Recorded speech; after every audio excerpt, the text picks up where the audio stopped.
And welcome to Assembly Update. I'm Ted Flint. Joining us today, Assemblyman Michael Novikov, who serves the 45th Assembly District, Kings County, Brooklyn, New York, included in that. It's good to see you as always, Assemblyman.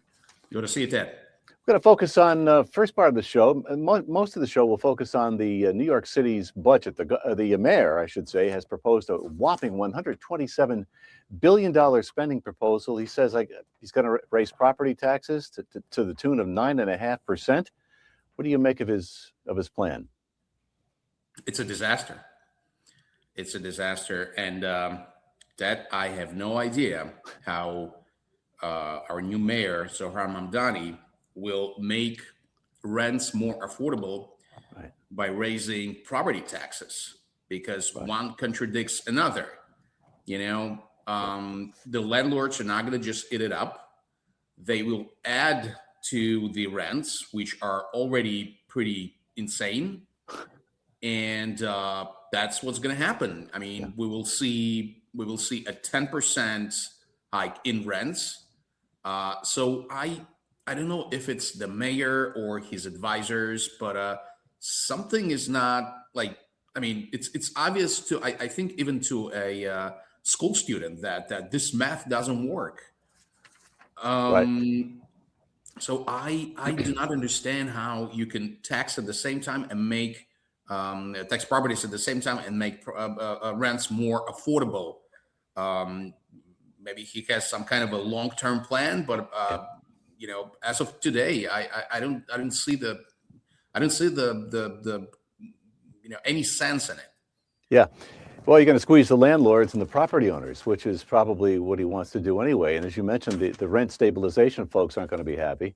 So I mean, Ted, it's the whole socialistic idea, and I have to remind our listeners and our watchers all the time that I came from the Soviet Union, from the socialist country, and we even have like movies about how landlords were like evilish, and this is where they pick it up.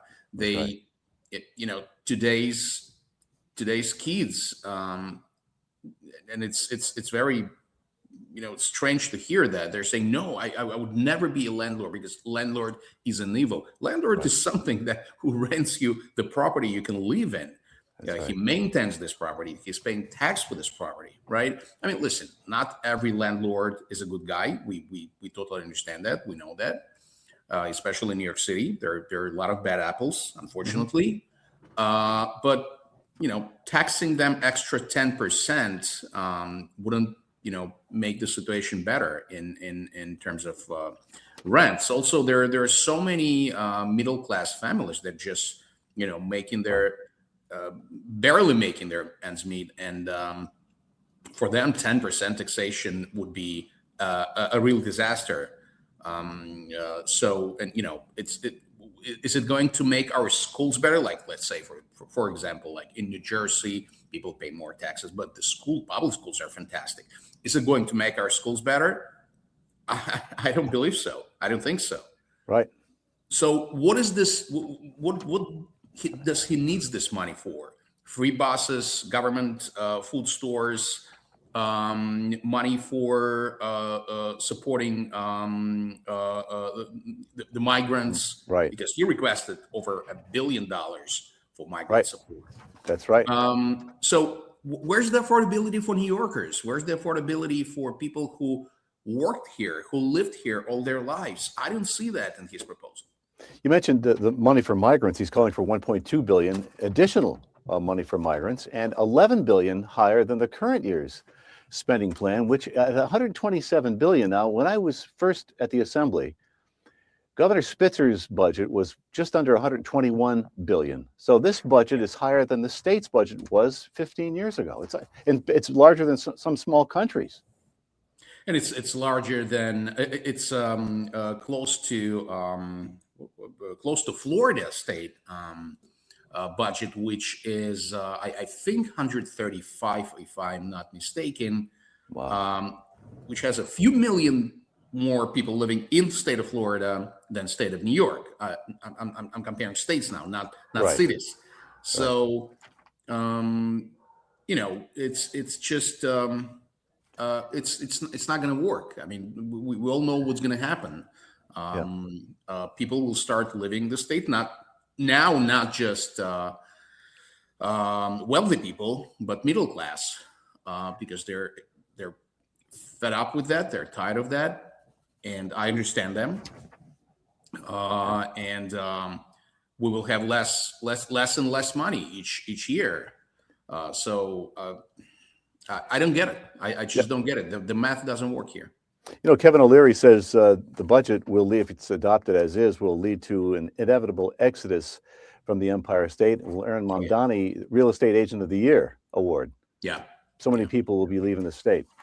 And you mentioned That's the middle an unfortunate joke. Yes. Yeah. Now he's mentioned that the mayor's mentioned that he wants a bailout from the state. The governor's talked about $1.5 billion to bail out New York City. He says he wants to tax the rich initially, and if that doesn't work, he may have to tax middle classes. And and as you mentioned, the Soviet Union, in Marxist countries, the middle class kind of disappears. Yeah, we didn't have any middle class, right? We had an elite, a communist elite, which was maybe a quarter of a percent of the population, and then everyone was even. As I think this is the Mamdani's dream, right? And everyone is just equality. Right. Nothing good went out of it. Yep. Nothing good. Spread the misery equally. Yes, in other words. Exactly. Let's talk about another one of his proposals. He wants to reduce the New York Police Department, and he wants to reduce their budget and cancel the hiring of 5,000 police officers. What will this do for security in the city? Terrible. Ted, I don't know what is worse, raising the tax or cutting budget for NYPD. NYPD had a lot of issues hiring new officers and training new officers in police academy since 2020, since de Blasio times, since many New Yorkers just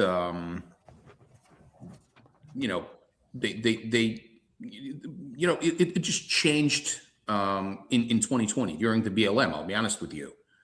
When Mayor de Blasio said it's okay to assault an officer, to spit on an officer, it's okay to put a police car on fire, it's okay to do many other unbelievable things that even 10 years ago would seem like absolutely insane. But this respect towards NYPD unfortunately dropped the police academy attendance in numbers, in thousands, and I'm aware of this problem. Now we're going to be losing even more officers. Experienced officers are going to retire and leave the state. Most likely, and he wants to replace them with social workers, the social. Yes, that sounds right. Right. That he will be spending millions, hundreds of millions on. And again, I do not. It's like Mamdani is not living in the real world. Right. It's like he lives in the moon, where he's trying to build the perfect society. Again, I remember my life in the Soviet Union, where they tried to build a perfect society. With that, I have to admit that crime was much lower in the Soviet Union. And I'm being a 10-year-old, I was traveling from one part of Moscow to another without any problems. But New York was always different. Right. And I just can't imagine keeping the city safe with 5,000 less police officers that we have right now. We have a lack of officers, and my office is overwhelmed with complaints. Hey, we need police presence here. We need police presence there.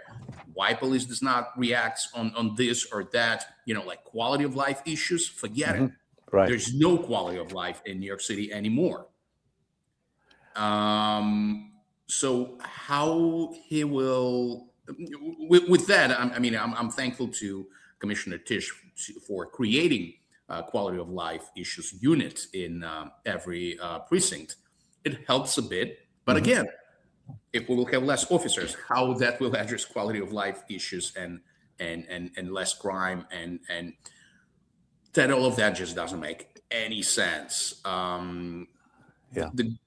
mayor just lives in some kind of a virtual world, in some kind of a fantasy. He's a dreamer. He's not a guy from real world, or he's just he's doing everything to have the support of his voters in order to jump into a second term, and it's just playing politics without even thinking of lives of New Yorkers. That might be the case too. Yeah, sounds like it. We'll have to end it right there, Assemblyman Novikov. If you want to get in touch with Michael Novikov, you can dial him at his district office in Brooklyn at 718-743-4078. Assemblyman Michael Novikov, always a pleasure. Thanks for joining us. Thank you, Ted. Thank you. I appreciate it. We'll talk to you next week, and thank you for joining us on this edition of Assembly Update. I'm Ted Flint.